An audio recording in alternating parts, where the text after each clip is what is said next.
Uma derrota que machuca, por dois aspectos. Primeiro, pela arbitragem. Afinal, o Inter foi muito prejudicado por Paulo César Zanovelli e o árbitro de vídeo do jogo de ontem.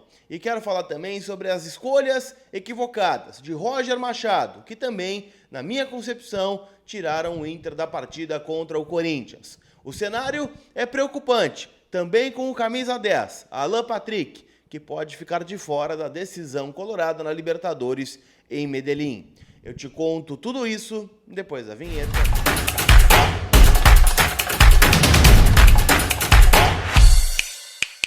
Tudo bem, gente? Vamos repercutir então, tudo que rolou em São Paulo, derrota do Inter 4-2, a segunda derrota colorada na temporada e o que vem pela frente. Afinal, a gente tem que analisar tudo que rolou ontem, na minha concepção, com dois culpados, que é a arbitragem e o técnico Roger Machado, e também, projetar o jogo da próxima quinta-feira contra o Atlético Nacional lá na Colômbia. Vale muito, vale a vida do Inter na Copa Libertadores da América. A gente vai projetar tudo isso em nome da Inter Store Beira-Rio, onde você encontra, a maior gama de produtos licenciados do Colorado. Camisas oficiais, camisas de treino, parcás, moletons, camisas retrô e muito mais você encontra nas duas lojas que estão abertas todos os dias, das 10 da manhã às 6 da tarde. Se você não tem condição de ir ao Beira-Rio para visitar as lojas, a Inter Store vai até você. No link que eu estou deixando aqui na descrição do vídeo, a Inter Store te envia os produtos de forma online, tá bom? Para todo o Brasil. Então é só chamar eles aqui na descrição deste conteúdo. Turma, quero começar falando, para não ser o chorão, para não ser o reclamão da arbitragem, eu quero falar sobre as escolhas do técnico Roger Machado, que na minha concepção prejudicaram o Internacional e culminaram na derrota por 4-2. Porque eu também quero elogiar a postura do Inter no primeiro tempo.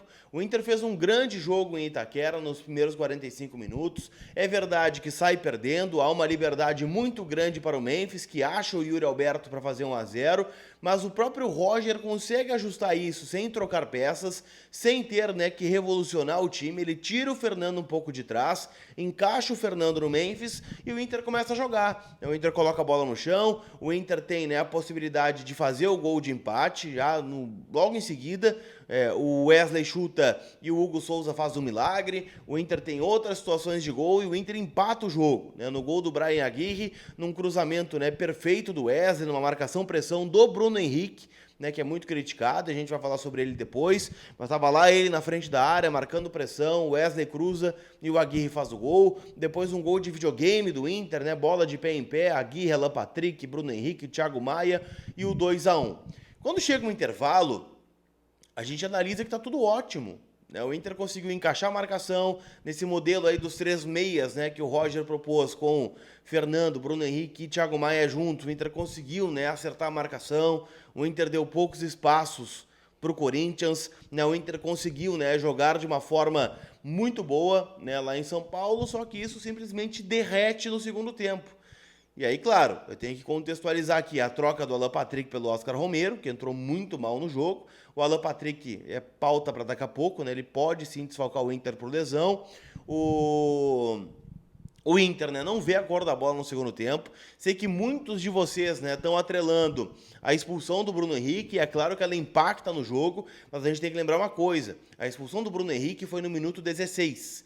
E nesses 16 minutos o Inter já estava sendo amassado pelo Corinthians. O Yuri Alberto já tinha empatado o jogo com um gol irregular, na falta cometida no Mateuzinho no Wesley, um gol bem anulado pela arbitragem. Só que assim, era uma questão de tempo. A gente via assim, o Inter não está conseguindo sair, o Inter não está conseguindo ficar com a bola, o Inter não tem um escape, tanto é que ele troca depois, ele bota o Ronaldo na vaga do Thiago Maia, que segundo o Roger pediu para sair, mas na minha concepção tinha que ter trocado os dois juntos. Tinha que ter trocado o Ronaldo pelo Thiago Maia e o Luiz Otávio pelo Bruno Henrique, ou colocado mais um meia, quem sabe, ali junto do Bruno Henrique, abrir mão desses três volantes para seguir jogando, E aí, vem a expulsão, que na minha concepção é um lance equivocado da arbitragem, a expulsão do Bruno Henrique. Eu acho que o Bruno já tinha cartão amarelo e assumiu um risco naquele carrinho. A gente sabe dos pormenores, jogar em São Paulo, jogar contra o Corinthians, fora de casa, aquela coisa toda. Mas olhando o replay do lance, Tem duas questões. Primeiro, o Bruno não pega o Ranieri, né? O Ranieri que força o contato, né, ali naquele lance. O Zanovelli nem falta a marca, né? Quem expulsa o Bruno Henrique é o quarto árbitro que está fora do lance. E tem uma falta no Romero na origem. Estou deixando a imagem aqui na tela para vocês e aí vocês definam se foi falta ou não.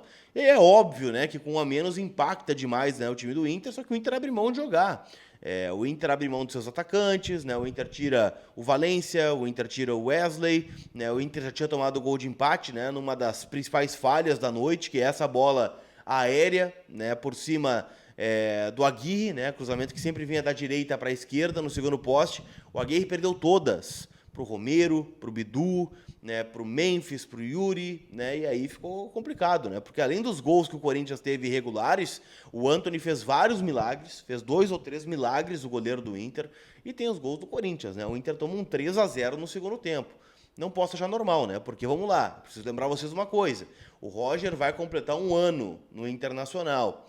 O Dorival assumiu faz 6 dias. 6 dias assumiu o Dorival Júnior, com 2 vitórias, né, contra o Novo Horizontino e contra o Inter, mas talvez ele não saiba nem o nome dos jogadores todos ainda do grupo. Não sabe nada o Dorival Júnior do Corinthians ainda. E o Roger já está 1 ano, e nós tomamos 3-0 no segundo tempo. Foi um 4-2 de virada e que poderia ter sido mais. Né? Então, passa pela arbitragem, sem dúvida. Para mim, em especial, no pênalti não marcado no Wesley, que até o Inter conseguiu passar por cima, né? Fez 2-1. Naquele momento seria 1-0.